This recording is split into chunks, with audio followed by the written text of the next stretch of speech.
Welcome back to Ask Allison. Here is today's question. Should I start out taking insurance and then transition to private pay? So first, I want to thank TherapyNotes for sponsoring Ask Allison. If you're looking for an all-in-one practice management system, you need to check out TherapyNotes. It's top rated on Trustpilot. It does all the back-end pieces that you need to do for your private practice: scheduling, charging, billing insurance, doing your notes, sending reminders, storing your intake paperwork, doing your online video sessions, all in one platform. It's awesome. You can get 2 months free to play with it if you use the code ABUNDANT at checkout at therapynotes.com. I see this question so much, and I often don't agree with the answers that other people give. The answers that people give are so often based on their own experience and their own life circumstances. So the benefit of having helped thousands of therapists in their practice is that I recognize that not everyone has the same setup that I do or that you do. So I'm going to start out answering with the very infuriating, it depends. Sorry about that.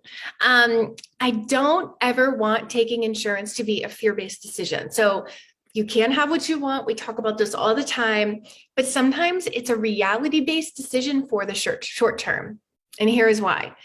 If you don't have much in savings and you're working full-time in a place that you really need to get out of to preserve your mental health, maybe you have family that depends on your income, or you're single and you have bills to pay with no kindly benefactor who's willing to take care of them for you. If you find one of those, let me know. I'd like one too. Basically, if you're in the position that many of us are in, plus there's urgency to leave your job and not much time to devote to marketing, this is a circumstance in which it might make sense to take insurance initially. Sorry.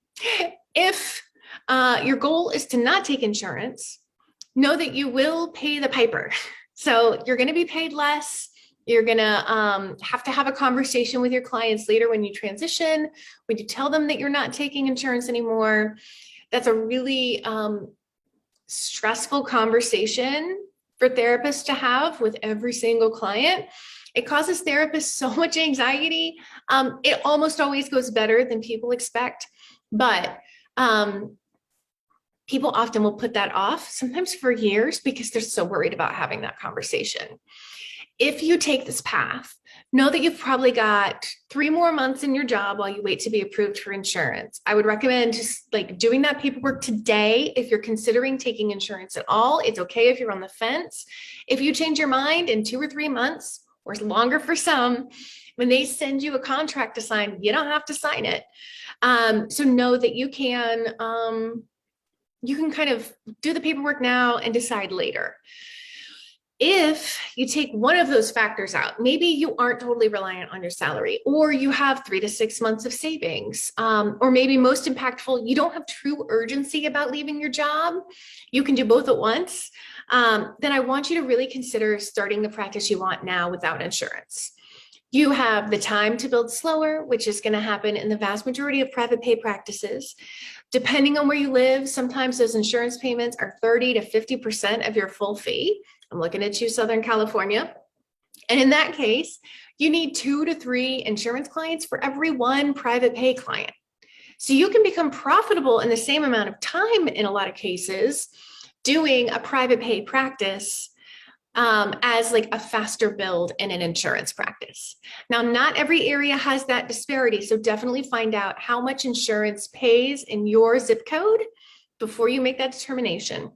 And I would say if you are in a position where you are very cash strapped and it is a very, very true big risk for you to do this, starting with insurance is fine. I did that when I moved from Seattle to Asheville because we didn't have a lot of lead time before our move.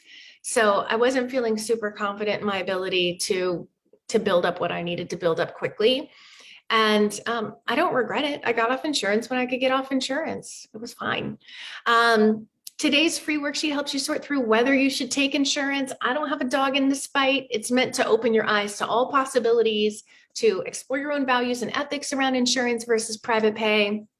I legitimately don't care what you choose, as long as it's what you really want for your practice.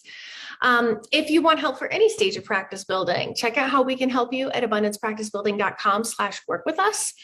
If you have questions for Ask Allison, DM me over on Instagram where I'm abundance practice building with underscores in between. Abundance underscore practice underscore building. All right. Have a great one.